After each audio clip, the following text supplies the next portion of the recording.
Hello, good morning, everybody. So, in this occasion, I would like to deliver a speech about sexual education. Before I start my speech, I would like to give a quote from Dr. Chandra Mouli that through a small step of sexual education, we can create a better world for children and adolescents of today and tomorrow. Lately, Indonesia is not only shaken apart by natural disasters such as volcanic eruption and floods, but also hit by cases of sexual abuse of the children. It started from the disclosure of sexual harassment case at the Jakarta International School at the mid of April 2014 that shocked the society.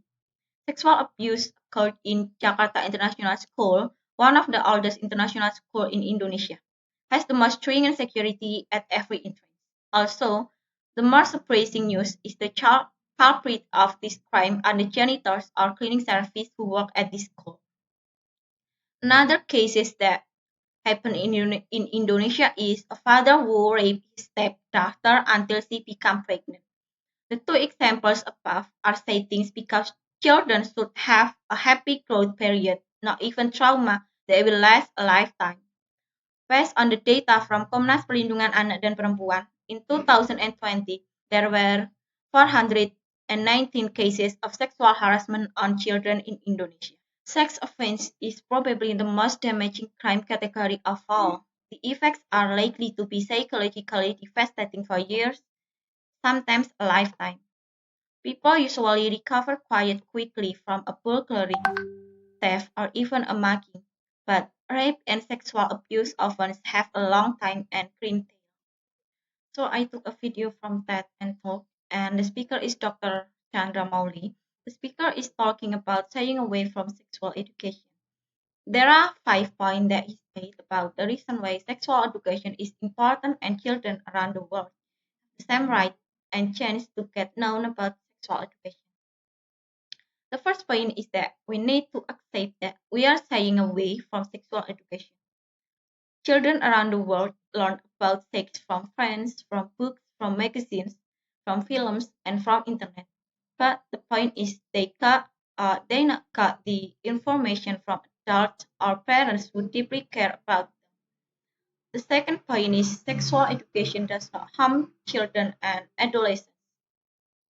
It can do a lot of good because sexual education does not lead to early or increased sexual activity. But through sexual education, it will improve knowledge and understanding, can bring about positive changes in sexual behavior, and can reduce negative health, negative health outcomes. And the third point is children and adolescents need and have a right to sexual education. Sadly, studies have shown that their needs and rights cannot be fulfilled during their puberty. Many adolescents are unaware and unprepared to avoid unwanted pregnancies and sexually transmitted infection when they start sexual activity. This happens because parents are staying away from sexual education. Fourth point is that when unwanted things happen, parents just failing children. Many parents believe that their children don't need sexual education, and when the unexpected happens, they just blame the school, blame their friends, blame their children without knowing that it happened because of their mistakes. And the last point is slowly growing number of countries are implementing good quality and large scale of sexual education at school. So the speaker from the video is Dr. Chandra Mouli, an expert in adolescent sexual and reproductive health from the World Health Organization or WHO.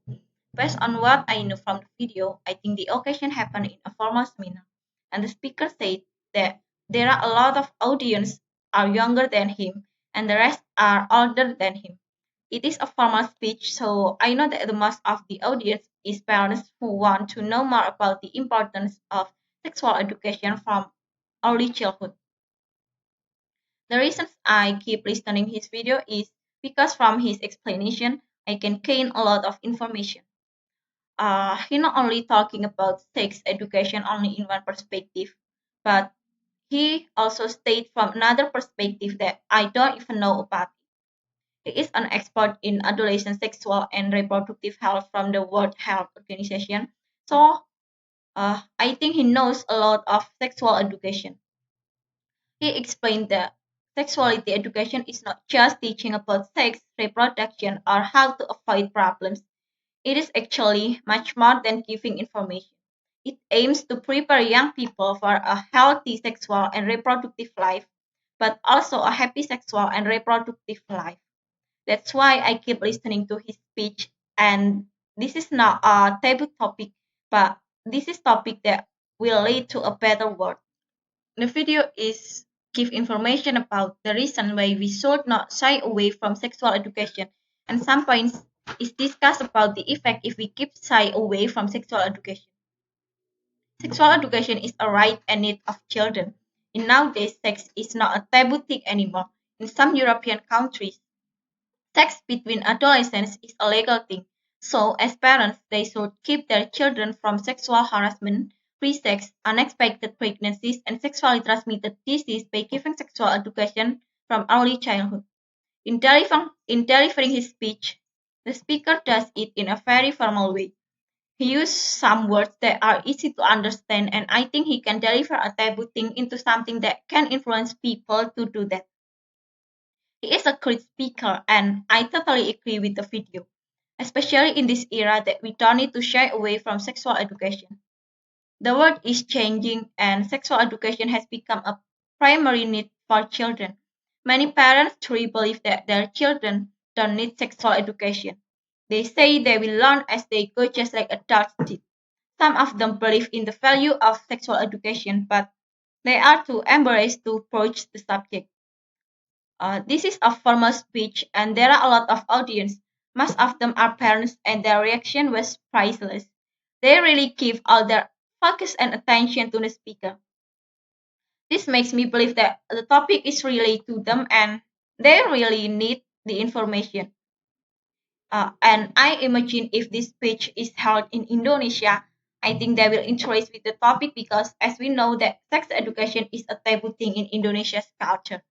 But in this modern era, sex education is a primary need for children, and parents, as an initiator, should join a speech that discuss sexual education. I believe that they will enjoy and focus during the speech. After listening to the speaker's speech, I found that I become more educated about sexual education. The video made me feel special because I can get this information earlier. After watching and listening to the video, I can make a conclusion that there is no part that I don't disagree with. It does not judge parents who cannot provide sexual education to their children, but instead encourage them to care about their children's sexual and mental health. Parents may feel confused about where to start when talking about sex, but they can start with a human body that can be touched by the opposite side. By starting this small thing, I am sure that children will understand more about their sexual needs. Sex education cannot be separated from moral education and faith aspects, so that parents must give that knowledge to the children to keep themselves away from sexual harassment.